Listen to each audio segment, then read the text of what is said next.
Good evening. We are live here on the Coaches Show. Welcome to is this episode 28? Episode 28. I am Coach Mike Bianca of the New Orleans Hurricanes, and with me is my friend and co-host, Coach of AC Diesel, Ryan Gray.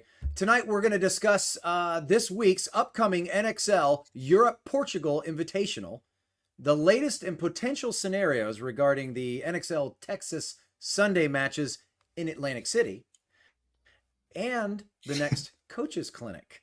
Tonight's episode is brought to you by Maxed Sportswear. For all your custom paintball goods, get Maxed. And don't forget, we're also going to talk about what happened to the New Orleans Hurricanes. Wah, wah, wah, I swear I've had that question just like that, like 10 times. What happened to the New Orleans Hurricanes? And I'm like, nothing. All right, nothing. Let's just kick it off with that, right? So let's talk about Want to jump the New right Orleans into that? Hurricanes. Let's just jump into it, right? Because all the other stuff will kind of flow together. So let's talk about the New Orleans Hurricanes really quick. So you guys come off this amazing finish at Texas, in Las Vegas. We come down, we have an amazing practice, got so much data from each other, maybe one of the best practices I've had in a really long time. As far as like the information we were able to collect, you and I were going back and forth with like, we know it's going to take, if you shoot a guy off the break, you can win a game this fast. If you shoot two guys off the break, you can win a game this fast. If it's a 5-on-5 breakout, you can also, you can play a 5-minute point. Yeah. So have this amazing practice, right? Going into NXL Texas, high hopes for the New Orleans Hurricanes coming off an amazing finish, right? Yeah. Not just an amazing finish, really an amazing event. You guys had had a great tournament, period, right? Heroics from different players. You had some injury things to deal with in Las Vegas. And so going into NXL Texas, I think expectations were really, really high, right? Yeah. Yeah. And as well they should be. We felt like you. We felt really confident. We thought we had a great practice. Everything, the preparation was solid. And I was feeling very confident, as were the guys. Confidence, not, anything else past this. I thought the event recaps on Zen and the Art of Paintball would answer most of the questions that I've been getting, and I understand you're getting them as well. So, but I can sum it here. I can sum all of this up pretty quickly. First, let me say, I don't think it was necessarily a bad event for us. I mean, look, things will happen, and we understand that you control what you can control. But it essentially came down to the first match of the event, us against Aftershock, which we lost in overtime. My contention is that it shouldn't have gone to overtime. The first point, one of our players who doesn't normally make a mistake, made a mistake, and we don't close well, right? The next 3 points, quite literally, were in complete control, and we played Hurricane Paintball. I think most people would agree with that, right? Point 5 and 6 are what ultimately cost us, Ryan. Aftershock's guns were solid on the break in 0.5. But if we could have weathered that 3-on-5 for just 30 seconds longer on that point, it works out.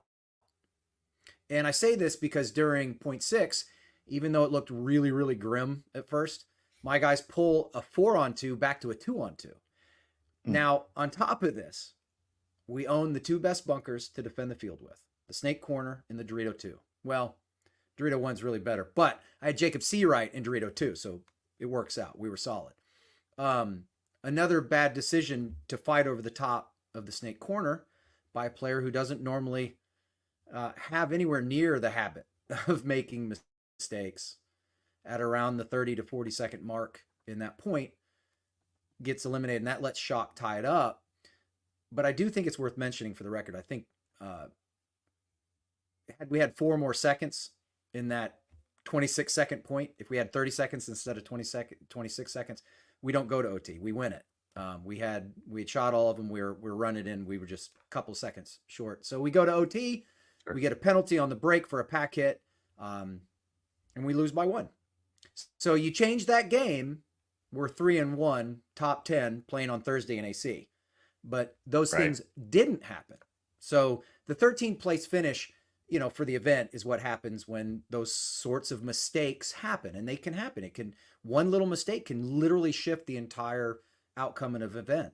But if anyone wants to understand what happened, for instance, in the Kings match, which is probably what most people are asking about, that's a pretty easy one too. The Kings guns were dialed in. They were beating us on the break almost every point. That's where I failed the team. Okay, that's where I made a huge mistake on a couple of different things. See, I'm always telling the Canes we can learn, or rather, we have to learn how to outwork the team we were yesterday. Right? So we're playing the Kings day 2. So that includes me. I have to learn how to outwork myself from the day before as well. So to know, who was it? Was it Confucius? Confucius said, to know what you know and what you do not know, that is true knowledge. In other words, the pursuit of improvement doesn't stop. The moment we think we know what we need to know and we know it all, we cease to grow. And that's kind of, that leads to failure, right? So anyway, I digress. I'll sum it up all right here for everyone right now, and we'll move on. All teams need to understand that your work ethic can't be turned on and off. It isn't a switch that you flip, right? It has to be fed regularly to grow, and it has to be learned. We have to train ourselves to reach goals, or as Bruce Lee would say, plateaus. And once there, we don't want to stay there. We don't want to stop. We move on to the next one. We better ourselves with small wins over ourselves and our last performance. So no one should expect to meet or reach a difficult goal by not working hard and facing setbacks, recognizing what caused those setbacks. And it's going to take sacrifice. And even when you sacrifice, there's going to be times where you will encounter setbacks. And I've never met anyone who was successful in a given task who wasn't able to visualize and communicate the process that led to success, right? So that's where I let my team down. I felt the play calls were okay. I just didn't have the words or the answer to bring my guys back during the Kings match. To help build them up, to refocus them, that's my fault, right? And a good coach can do that. I was misfiring on that one. So to answer everyone's question about what happened to the New Orleans Hurricanes in Texas, it was a team effort. Does that? I hope that answers everyone's question. But it's interesting when I get the question like in the way that I've gotten it sometimes, where it's like, what happened? And it's like, I mean, they were really 2 kind of bad points away from playing on Sunday. It's 2 points, right? I mean, nothing really happened. Guys that don't normally make mistakes made a couple of mistakes. You get a penalty, which again is going to happen from time to time. You guys are a pretty penalty-free team, right? So it's going to happen, right? It's going to happen. So it's really interesting, though. Like I said, when people ask it, sometimes in the way that they ask it, like, you know, somebody died. I'm like, they're fine. They'll be really, really good. They'll come back in the next event kind of pissed, and they'll be really, really good. And I'm sure they'll be, more focused, and it'll be interesting, So let's move on to the next event, right? Like, I think we've talked about that enough. So we still don't have like a definitive answer, but we're 99% sure that we are going to have, the pros are going to have a blind layout, right? 99. Yeah, right. Yeah. We're going to have a blind layout, right? Which means all the teams that are playing Thursday are going to get through their event, and then I guess they're going to reshift the field around, and then around 4:00, they're going to open it up. We're all going to be able to walk the field, right?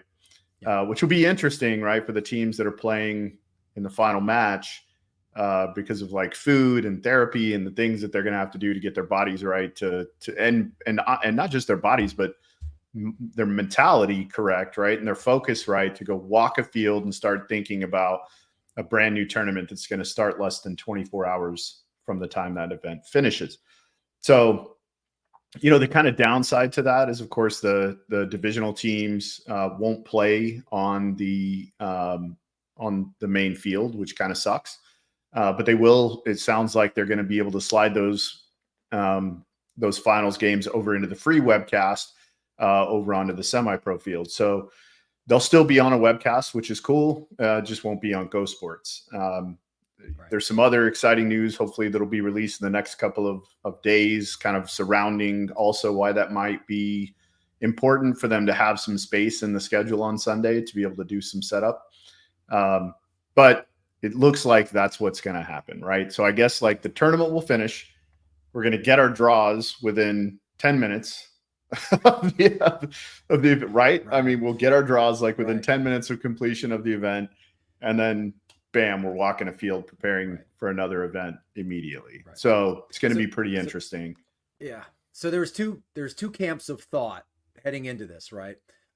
Blind layout, where, as you have stated, Thursday the teams will finish out their tournament from Texas around 2 or so, and then they take the field down, put the new field up. Teams would have a chance to walk it, and then they would do the draw as soon as it was done, because we would know everyone's finish.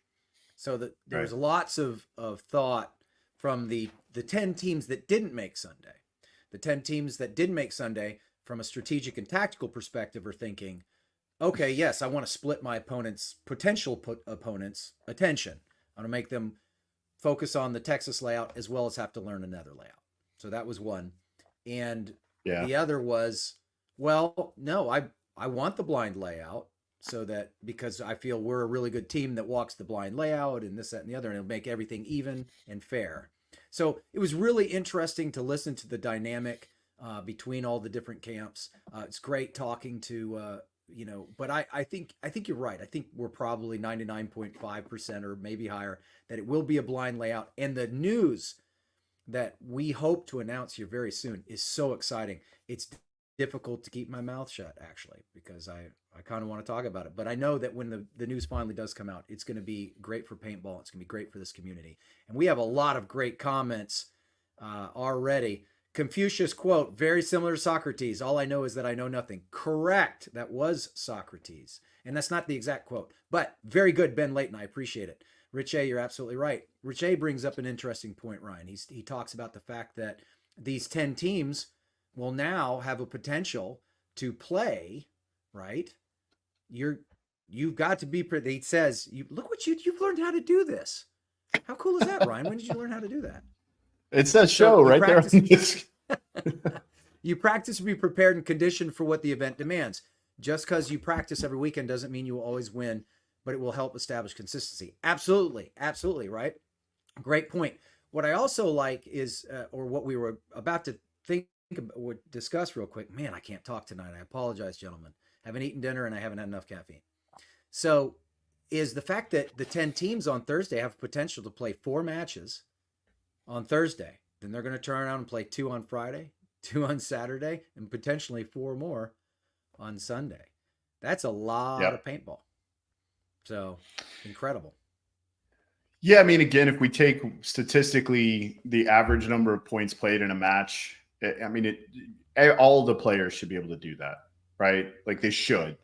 You're talking about 6 to 7 points per match. You're going to play 28 points potentially on Thursday, which is like a practice, right? It's a practice. And then you're going to go play 14 to 15 points, 14 to 15 points, and then potentially another 28 points.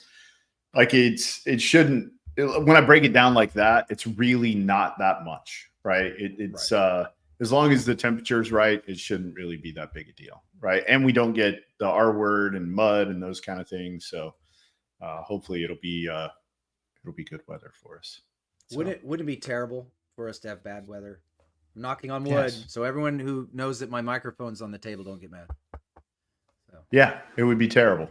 It would be terrible. Well, let's talk about Portugal, right? So yes. NXL Europe kicking off this weekend.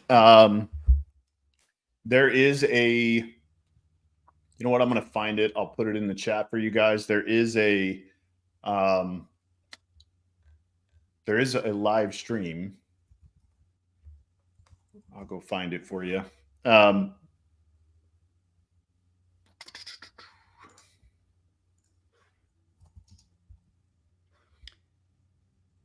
Christian, the mental aspect, that's interesting. That's an interesting posed question. It's going to be on Major League Paintball. Oh, is it? Yeah, it's going to be on Major League Paintball. So it's going to be right here. Be right here. Yep, right here. All right. Well, I'm going to be tuning in. There are a lot of American pros playing with the European teams. I think we got 7 or 8 of them.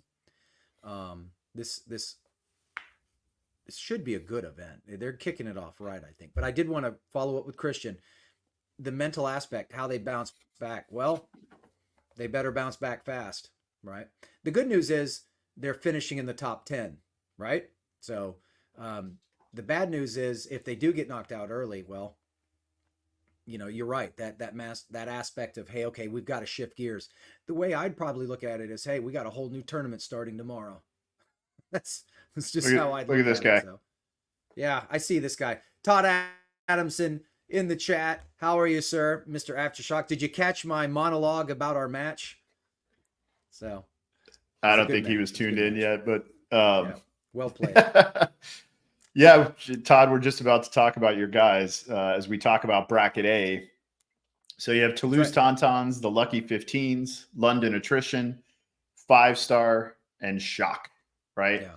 So Shock being one of the new teams. I say new, right? They took over, Todd took over a team, but pretty well changed everything, right? Changed the coach, of course, which I don't think the old group had a coach. Is taking Todd Martinez over to coach the team. Got a really nice core with a bunch of the level guys, a few young up-and-comers on that team. It's interesting too when we think, in America we talk about like the bracket of death, and we'll kind of go through each one of these, and then we'll talk about which one we think may be the bracket of death. It could potentially be this one, other than 5-Star does not have. They've got 6 guys rostered right now. I know Charlie's been kind of trying to pick up another guy here or there. Also, the Tauntauns have, been pretty unstoppable. Last year with a 3rd place finish and then 2 first place finishes back to back. Lucky 15s with a brand new coach in Marcelo Margot, just coming off a CPPS win on this layout. London Attrition also made several moves this offseason, picking up Mike Urena, Brandon Rittinghouse, right? Rittenhouse? Yes, Rittenhouse. Brought the Wheeler brothers back. So London Attrition made several moves in the offseason, coached well. Matt's done a really good job with that group this offseason to get them prepared. It's a tough bracket. Like bracket A may be the bracket of death. I think it is. And I don't mean to reiterate everything you just said, but the Tauntauns have to be favored simply because they won 2 of the 3 events last year. They essentially have the same roster with the Godin brothers and Colombo. He's still there, an incredible force on the field. But the Lucky 15s not only being coached by Marcelo Margot, but also, as you pointed out, they're very familiar with this layout and they've got a win under their belt for it. But then you've got to understand Todd Adamson's team, Shock, his European team heading over there. That's a lot of experience on that team, right? So it's going to be a fascinating bracket to walk. Mike Urena on Attrition. The other thing I wanted to throw out there, I got to throw a shout out to my friend Twiz, Mark Dale, who will be in the pits with the Lucky 15s as well. So.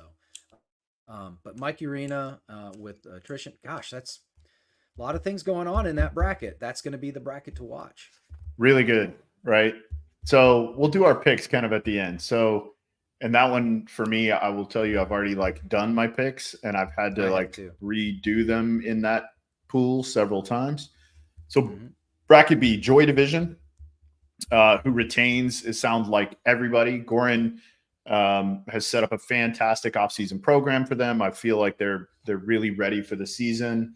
Also, you have Harrison Fry, who is returning with Joy Division. Then Gladiatori Unisacano. They have picked up Grayson Gladstone, who last year played with Verst, who's no longer a team. Gladiatori also, Slava and his group have really been practicing a lot in the offseason. I've watched him on Instagram. His group, it looks very well prepared. Ron Holt Dynamite is a team that could be a bit of a sleeper this year.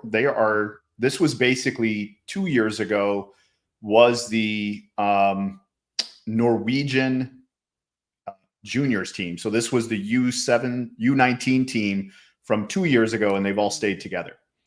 So could be a sleeper this year. They continue to make strides and get better and better and better.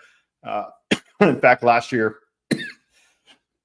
excuse me, had one kind of poor finish at the first event, 15th place. Now, keep in mind in Norway too, it's freezing cold, right? Yeah. Like it's freezing until, about now. So 15th place, a 5th place, and then a 10th place at the championship, and played really well at the championship. We actually ended up playing them first and knocked them out, but played really, really well. I think they could be a sleeper this year. Ranger Warsaw, another team that could create some chaos this year, has picked up several of the Verst players. In fact, I believe all but 3 or 4 of the Verst players are now on Ranger Warsaw. So that team is going to look completely different. Last year, 13th, 15th, 16th. But keep in mind, Verst, second, third, right? So picking up a large core of really talented guys coming in to be really helpful with that group. They could be really good too. And then Manchester Firm. Did not see a lot of changes from Firm in the offseason. They are bringing Brett Messer back from Los Angeles Infamous, so he'll be playing with them. So that bracket could be tough. It'll kind of depend on how well Gladiatori performs, and of course Ranger Warsaw and how quickly they can put together the combination of players. Also, just coming off a first place finish in the Polish league on this layout. So much like the Lucky 15s, already have a win under their belt in their country's Premier League. Bracket C, you have Paris Camp Carnage, Austin FSU, Bad Boys. Yeah, Bad Boys, Droogs, and Scalp. Scalp is a brand new team, fresh. Yep, fresh up from the semi-pro. Semi-pro last year. Yep, won the semi-pro. Came to America, also came to World Cup and looked outstanding at World Cup. So Scalp could be really, really tough. Also, Malloy is playing on that team, so. You could do some things, right? Malloy coming off of NXL Texas, where he's practiced this layout a ton, going to be able to provide a lot of incredibly valuable information. So, Austin FSU has Marky Franz, several, I believe 3. That's what I was about to bring him up. 3 of the Verst guys that left Verst in the offseason. Leo Smoltrov, who's, arguably one of the best players in the world. Bad Boys pick up Ryan Hoskinson. He'll be playing with them. And then, we talked about Scalp. So bracket C is going to be really, really difficult as well. That could be the bracket that's gnarly. Bad Boys were a little bit inconsistent last year. First event played really, really well with a sixth place finish, and then fell off 14th, 13th. I think they had a little bit of struggles really understanding how to play the field at those 2 events. We got to play them at one of them, and looked like they were struggling a little bit with how to play the field. Bracket D, Breakout Spa, who picks up Pat Craft, right? Mm-hmm. So they'll be tough. Now they did lose Nick Ripple, so the big loss. Pick up though a big gun. PP Arena, who's always good. Outrage, Section, and ALA Warsaw. ALA Warsaw also a new team. So there's 3 new teams this year entering the pro division again with the promotion relegation, Verst going away, and Scalp. And the move with Shock. So 3 new teams. It's a little bit like America. Yeah, it really with the new teams coming in. Mm-hmm. I wanted to hop back and make some comments because, I'm starting to take pay a lot more attention to the European NXL because I have a lot of friends over there, especially in the coaching aspect. But, Joy Division appears to they appear to have this bracket that where two teams that they're playing only broke the top 10 one each last year, and two teams that are in the bottom five of the series. So it's from last year though. I'm a little disappointed in Gladiatori, and let me explain why. It only has two Italian players. I love this Yeah. team from like 2 years. I was like Yeah. Gladiatore, but now it seems to be only two Italians. So let's get some more Italian blood in there. Um, obviously, Joy Division has Harrison Fry. I do believe that that who picked up Grayson Gladstone? Was it Gladiatori? I believe Yes. Gladiatori picked up Grayson Gladstone. Yep. Not sure Grayson's Italian, but hey, it's one of those things. The rosters in this one seem a little, and please, I hope no one gets offended by this, but they seem a little anemic compared to the European champions from last year. Right? It was. This is to me. This is going to be one of those brackets where I feel like it could be anyone's. I mean, Joy Division obviously is going to be one of my picks, but I think this could be anyone's bracket here. Yeah. You had mentioned bracket C, Carnage. They lost Gorecki and Geiger, but they pick up one of Axel's youngest brother. Well, I don't know his name. I just know he's a Goudan, and Raynell. And so that's going to be an interesting. So Austin, Notorious, obviously you went over their roster. The Scalp team is the one I'm keeping my eye on. I'm really looking forward to seeing how they do, especially now that I know that Verst has mixed with them a little bit. That's fantastic. Bracket D, Breakout Spa, Arena Pilsen, Outrage Section, Warsaw. I don't. Pat Kraft is Breakout Spa replacing Nick Ripple. That's going to be interesting. That's the bracket I don't know much about. I feel pretty confident in brackets A, B, and C. Bracket D, I don't know that well. So it'll be interesting to see how this all works out. Yeah, agreed. Yeah, and because I was there last year, I got to watch a lot of these teams play. Outrage, they were kind of hit and miss. I mean, 10th place, 16th place, 14th place, kind of rode in the third and fourth tier pretty much the whole season. Just couldn't really find their groove. They were the reason you don't know anything about them is there was no reason to talk about them, if that makes sense, right? They just weren't making splashes. So, well, let's talk about our picks. Yes, let's talk about our picks. Yep. Who do you got in Group A? See, for this one, it came down to some aspects. So I've got the Tauntauns. I have to go with the Tauntauns. And then I was kind of going back and forth a little bit between the 15s and Shock, and I settled on the 15s because of Margot, because of their practice this week, and because of their experience with the layout, and they've already got a win under the belt. I think that's going to be just enough to edge out, the experience on the American team in Shock. I think it's just going to take a little bit of time for the Shock guys to get their groove, right? Yeah.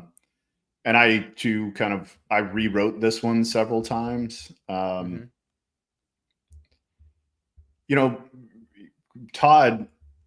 is going to have a lot of insight, right? Just coming off an event with Aftershock, who played exceptionally well. Now he doesn't necessarily have the same kind of talent on the European team, although that team is very talented, right? But it's the same layout. Right. So he's going to have a ton of insight in that. So I picked the Tauntauns and Lucky 15s in the top two of this one, and we'll talk about wild cards. We'll talk about wild cards in a bit. Right. Yeah. So bracket B, who do you got? Well, why don't you start with bracket B? Because mine went back and forth on this one as well. I mean, I'll go ahead and tell you my first pick. I've already told you Joy Division, I feel is almost a given. Yeah, so. I also picked Joy Division to win this pool. And then I picked Ranger Warsaw to be the second spot. Okay. See, that's funny because I was wavering back and forth. Obviously, my Italian heritage. I was going for Gladiatori. And then I started looking and doing my research, and I almost feel like that Ranger is going to have the edge there. But you know, it's one of those things where I literally could not decide, and I ended up going with Ranger. So I wanted to go with Gladiatori. I really did. And like you, I thought Ron Holt Dynamite might be something to consider, but they're gonna be good. I just don't know when it's gonna happen. They're gonna be good. So bracket C. Yeah. See, this is where I'm going to get in a little bit of trouble. I actually probably okay. Bracket C, I have two teams picked that are probably not your standard. I'm picking Scalp and Austin FSU. I picked Scalp and Austin FSU. No way. Yeah. Just, yeah. Okay. Yep. Right. Sure did. All right. Wow. Okay. I just think that the experience. And the only reason, yes, I was going to say the only reason is because of the two losses that Carnage had were really big. They're big losses. Now they are incredibly talented. We'll talk about one of their players here in a second. He's their captain. He's one of the most talented players I've ever seen play this game. He's just so incredibly good. I wish he spoke English at all. He'd be playing in America. He doesn't. So, but the two losses that they had were really big, and it'll be interesting to see if the guys that they brought in can help to fill those roles. They do have the best sparring partner in Europe in the Tauntauns, so we'll see. Maybe they got it together quickly, but yeah, I picked Scalp to win the pool and FSU to be second. Actually, I did as well. So, now I didn't know a lot, like I was stating for bracket D. I didn't know a lot about bracket D. So I quite literally went with, I originally went with the two top seeds, Breakout Spa and Arena Pilsen.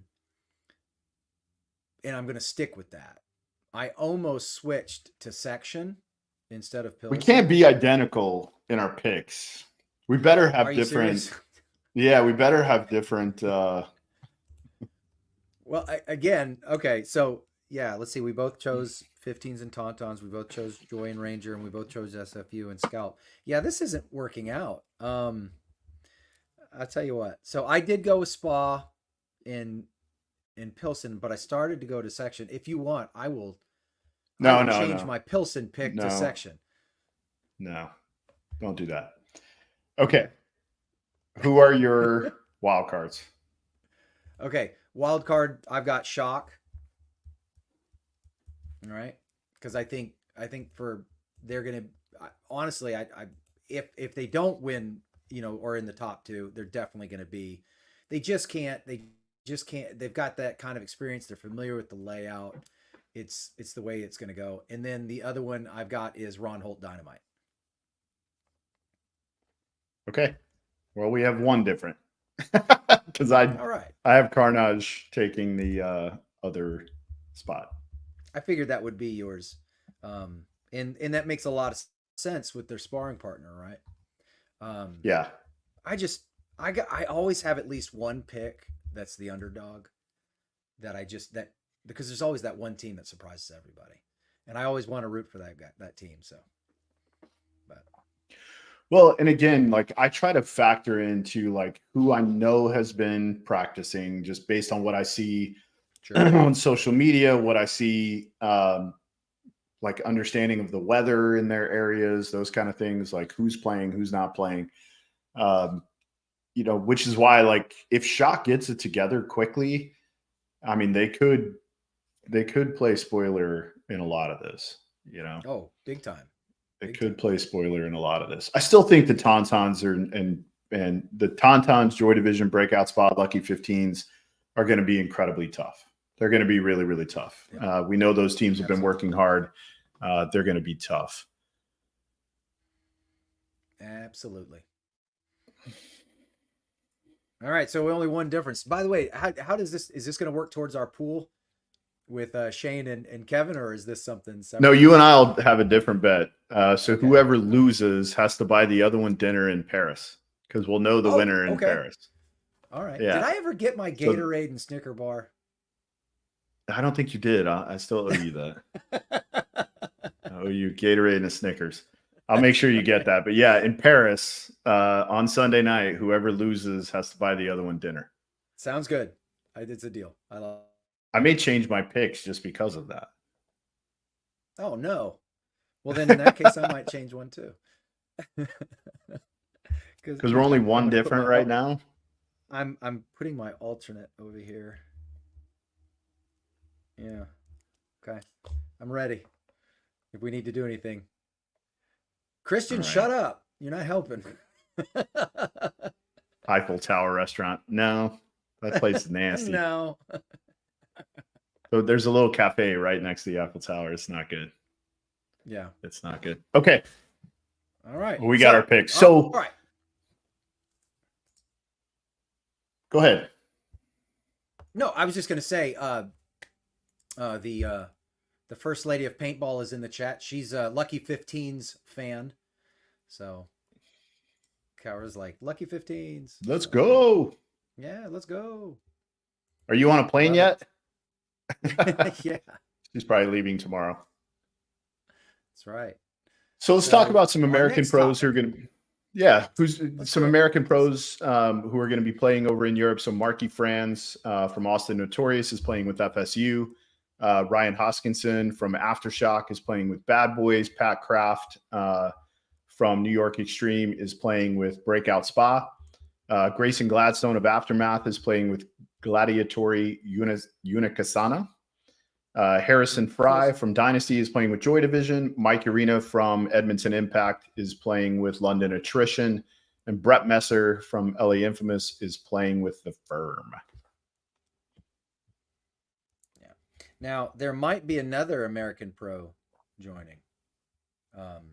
We can for this first event? Not for this. That's right. But belay that. Yeah. So let's talk about some European players to watch. Like, I was blessed last year, got to go over and coach at all the events. Let's talk about some players. You may have some on your radar, but these are the ones I've had the pleasure of kind of watching who are just incredible. There's two of them that maybe some of you guys don't know about, and then of course three that you do. Jonathan Clarenbot, which I think is Clarenbau from Carnage. He's the player I was talking about. His number is 91. He is so good, incredibly talented. He plays all over the field. He'll kind of start in like a back spot and then just flows around. I think it's a great field for him. I think he's just going to have a field day up through the middle of the field. Isaac Roningen from Dynamite. I think he is really incredibly talented. I think he's going to be a player to watch. And then, of course, Alexander Barytnikov with Scalp, Leo Smoltrov with FSU. With a snake like this, Leo could have a field day if he will go play the snake. And then, of course, Colombo, right? I think watching Grandpa up in the middle of this field is going to be dangerous. I think he could put on a clinic up there. 100%. I think you're going to see that from. I mean, you've got to understand. Not only those are some of the players to watch Europe, but I mean, you have to talk about the experience that the American pros are going to be bringing to this layout. Ryan Hoskinson played lights out, right, for Aftershock. He's going to be with Bad Boys. Gladstone played very well. Harrison Fry, obviously, I don't believe Harris got a lot of spins, but he's going to be bringing that experience. Mike Arena, lots of spins. Brett Messer, all of this, but honestly, out of all of that, I think Barytnikov is going to be darn right scary, along with Smotrov. So yeah, agreed. If Malloy plays like he played here on turf in Europe, if it's turf, and I think it may be, he is going to be very dangerous. Very dangerous. And so will Axel. Axel will be very, very dangerous. Mm-hmm. So I didn't say Axel just simply because if you don't know to watch Axel, you maybe not be watching the right show. Absolutely. Yeah. No, I agree. So he's amazing. And they will be so good on this layout. I mean, I believe the Tauntauns on a field like this will look kind of like Russian Legion did at NXL Texas, where you're going to look up and you're going to have 4 or 5 guys all standing at the 40s and 50s. That's right. Yeah, it's going to be dangerous. Yep, going to be dangerous. So as soon as NXL, the NXL Europe Portugal Invitational is finished, we will have Clint Moore on. We'll do Clint Moore on the show, not Clint Moron. On the show, we'll do a finals match breakdown with Clint, hopefully with one of the coaches, which means that'll be a pre-recorded show that'll come out post-produced because we have to do that when it's not 2 a.m., almost 3 a.m. in the place where most of those people are. So that'll be fun. I love breaking down the European games because they're so fast. They're so fast. So many points are played. And I think on this layout, we talked about this last week. So in America, our average point per match was at 6.18. 6.18. Okay. So 6.18. I would be willing to bet that in Europe, it's going to be closer to 11. That's a almost double. Swing. Almost double. Yeah.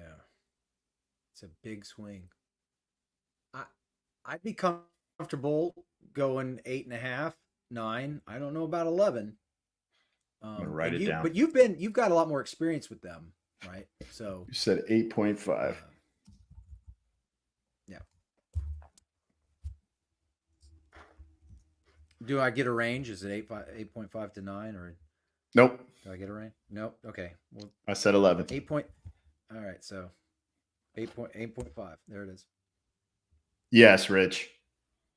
Yeah, Rich asked, is that swing cheating, Rich? Yeah, that's exactly why. Exactly why. Because the guy that goes into the tower that holds the guy from just going ballistic down the Dorito side can't do that. Got to get closer. I still feel confident in my pick.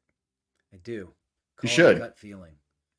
So, any questions? Any other questions you guys have you want us to answer, or we kind of move on? And Aaron, you know what? We'll probably do an episode about the WNXL here, not too far away, because I do want to discuss that. All right, moving on. Okay, our Chicago Coaches Clinic. Yes. So we're actually going to be in charge of Elephant Man. You can watch it right here on Major League Paintball YouTube channel. It's where you can watch the matches. So, yeah, and we'll post as soon as they go live, because that'll be really early in the morning here, like 2 a.m. But as soon as we'll try to set reminders to send those out where people can find the content, but it's going to be right here, YouTube channel right here. So if you're watching this on YouTube, you can watch it too. And usually people will also share it on Facebook, things like that, where you can see it in other places, but usually it'll be right here. Last year they had, I think the stream was on Facebook, but this year it's going to be on the Major League Paintball channel, which is awesome, right? If we can get things more centralized where it's always on one channel, it just makes it a lot easier. So yeah, it'll be right here.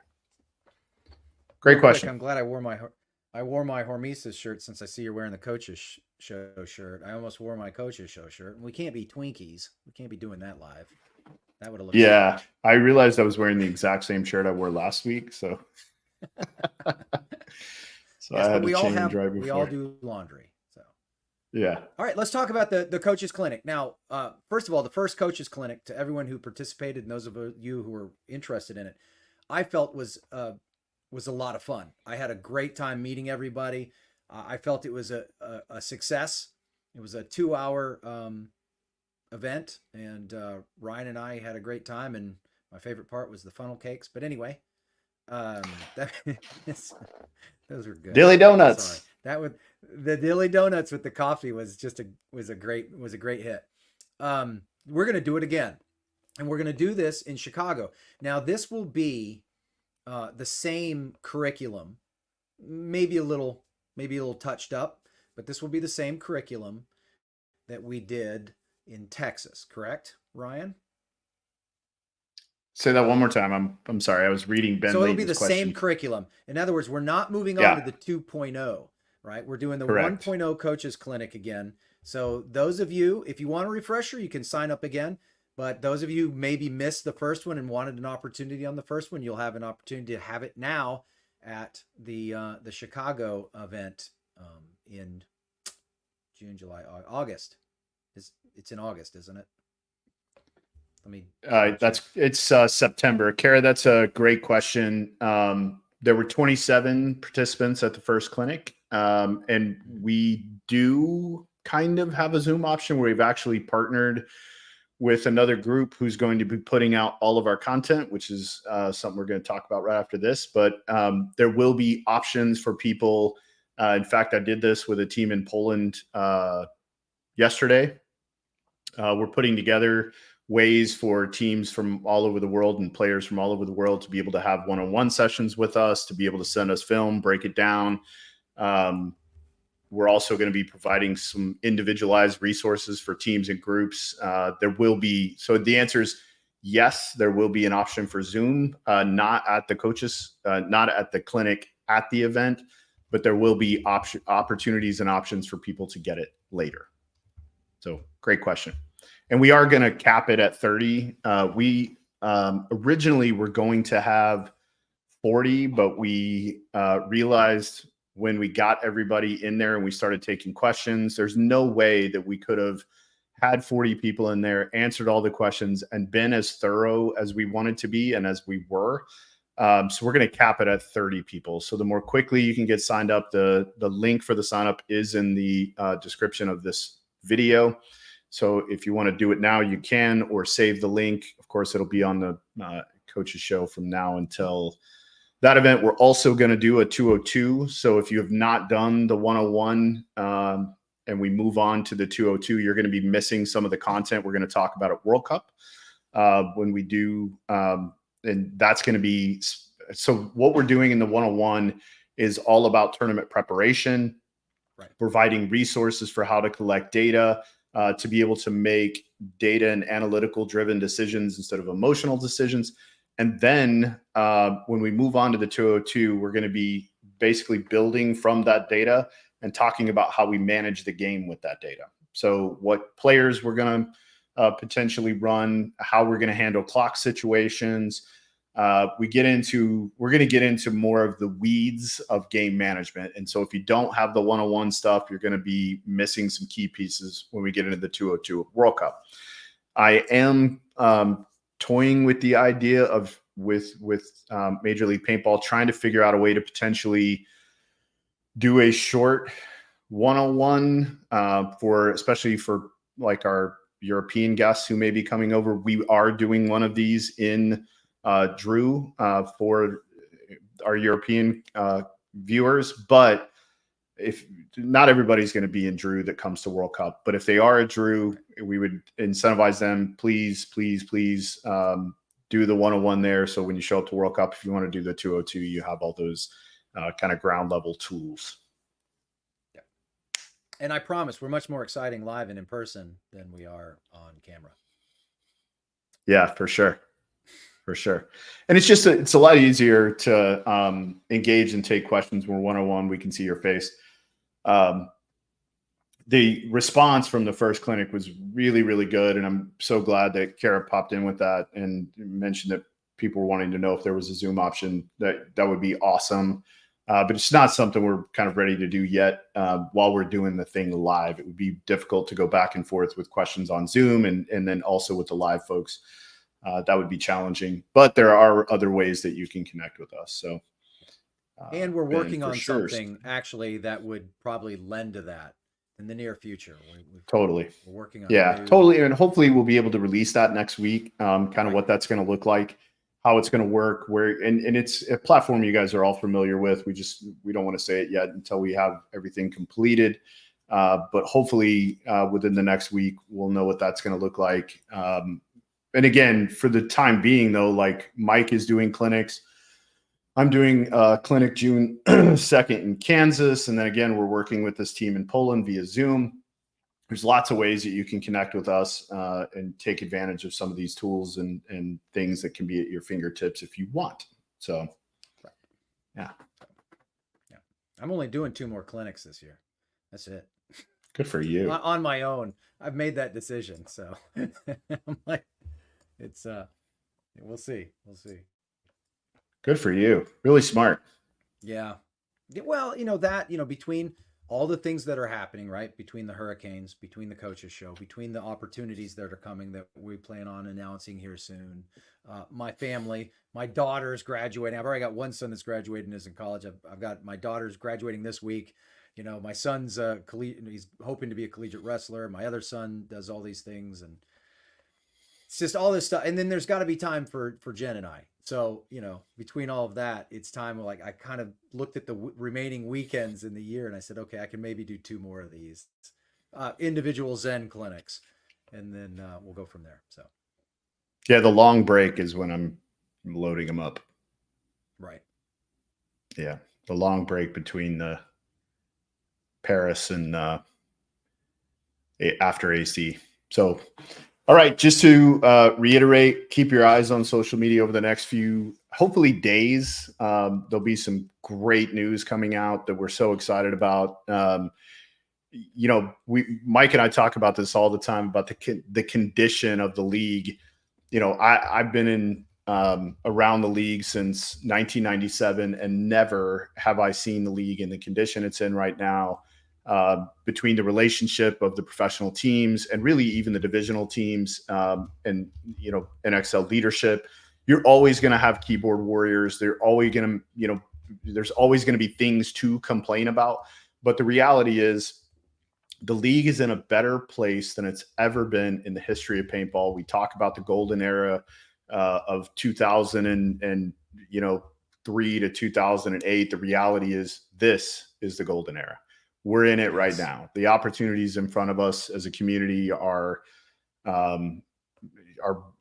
massive. They're massive, right? And so I end every show with the same thing. I always say, be responsible, and it's more critical now than it's ever been in the past that we represent our sport and our game in a really meaningful, positive way.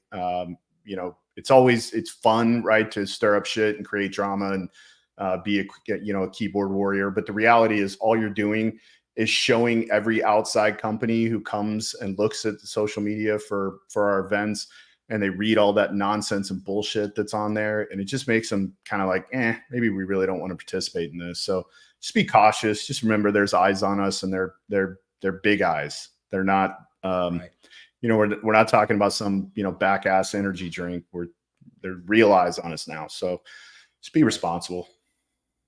I mean, and understand that, guys, that there's going to be some, as you put it, keyboard warriors that, have that minute vision, and they think that their real world, the small world that they live in, is the whole world. And that's not how everyone sees it. So understand that there are other opinions, other perspectives, other concepts out there, and people do business in different ways. So we want to always put our best foot forward. It started, the first domino fell with Hertz and several other these great sponsors we've picked up. The snowball is quickly becoming quite the avalanche, and we want to keep that momentum. And we're really excited about the direction and the momentum of professional paintball and paintball in general, the NXL, Major League Paintball, the ICPL, all paintball. And a rising tide lifts all ships. So let's keep it positive. Totally. Yeah. Yeah, Nick, we've been saying this since the off season, for sure. And I don't think it's just the most competitive professional division we've ever had. I think all the divisions going down are the most competitive they've ever been. I mean, watching, like, you walk down to the divisional fields, even Division 4, and you watch, I said this on Christian's show last year, you can watch guys like setting traps and doing it correctly. You can watch them communicate through how they're going to set it up, what's going to happen, how it's going to work, and then watch them execute it appropriately. That shit wasn't happening 10 years ago. Like, it's amazing. So, like, it's not just a professional league, but certainly the professional division is more competitive than it's ever been. I mean, we're seeing it, you know, even just in the first two events. You have 6 different teams playing on Sunday, well, Thursday, whatever. Then we're playing at the first event, right? So, yeah, it's certainly the most competitive it's ever been. So, just keep that in mind when you guys are wandering around the event sites and you're, you know, really hot about something and you want to throw something up on Facebook or Instagram, you know, and talk shit and be nasty. Email works really good. And all the people who run Major League Paintball have email, and it's really easy to find. You can go right onto the nxl.com and get it. Right. So just be responsible.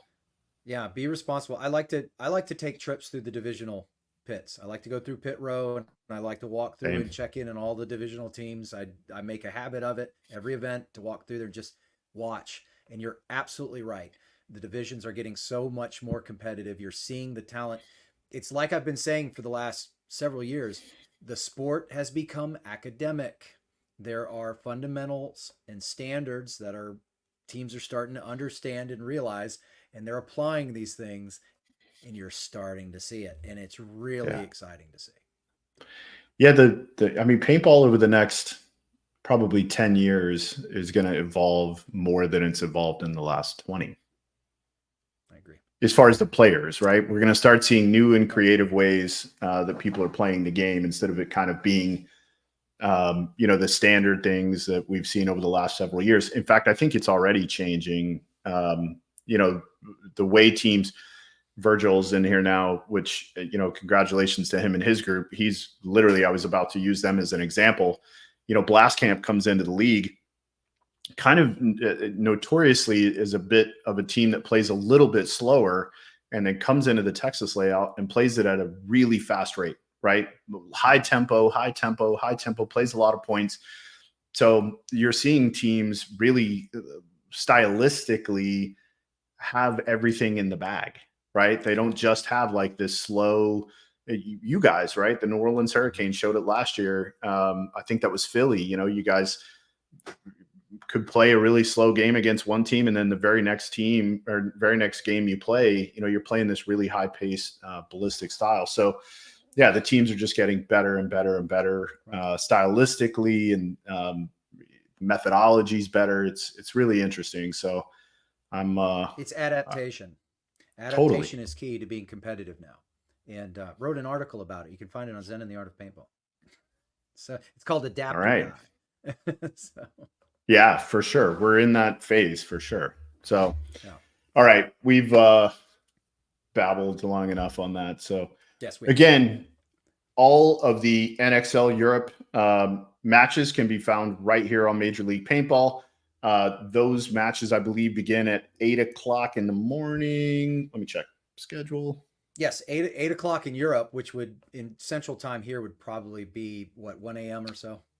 So Poland, I believe, is 6 hours. Nope, it's not Poland. It is definitely Portugal.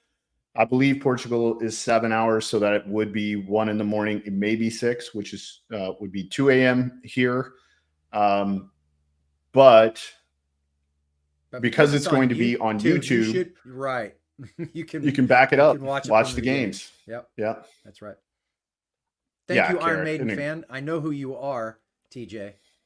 So I'm a huge Iron Maiden fan. So anytime I see Iron Maiden, I'm like, yeah, up the hammers. So it's interesting though, the comment that Iron Maiden fan made, the hype of early 2000s isn't there, but paintball as a whole is bigger. I kind of disagree, but I thought because he said something about 2000, that Iron Maiden fan was literally of the girls team Iron Maiden from back in the 2000s. And so I was going to give him props, but now I know it's just the Iron Maiden, the band. I'm a little less excited. That's right. Just the band. Goodness gracious. Yeah. Just Iron Maiden, the band. I'm a little less excited about, but nonetheless, you'll be able to see all those matches right here on Major League Paintball's YouTube. So make sure that you like, subscribe, They'll probably have the, I hope they have the framework up where you can go and hit the button and it can alert you when that video goes live. So hopefully they get that up before the event goes live, but they may not. You may just jump in and see that it's live. But again, because it's on YouTube, you can back it up and go watch all the matches. So awesome. Anything else? Anybody else have a question? Nope, that's got it, baby. Any questions, anybody? You guys have been fantastic tonight. Thank you for, especially all of you, for the kind words. It's very kind of all of you. So. Yeah, Kara, thanks for jumping in too. Yeah. It's nice while Tom's out of town, we get you. All right. Well, we need your... Well, thank you so much for joining us on this episode of the Coaches Show. Thank you to Go Sports for use of the video, Major League Paintball for all the support of the show, Jake Jones for all the production works, Alex Sorensen, Kevin Fillers, and Tom Cole. The show is brought to you by Max Sportswear. When needed, get maxed. I'm Ryan Gray with Mike Bianca. As always, be responsible.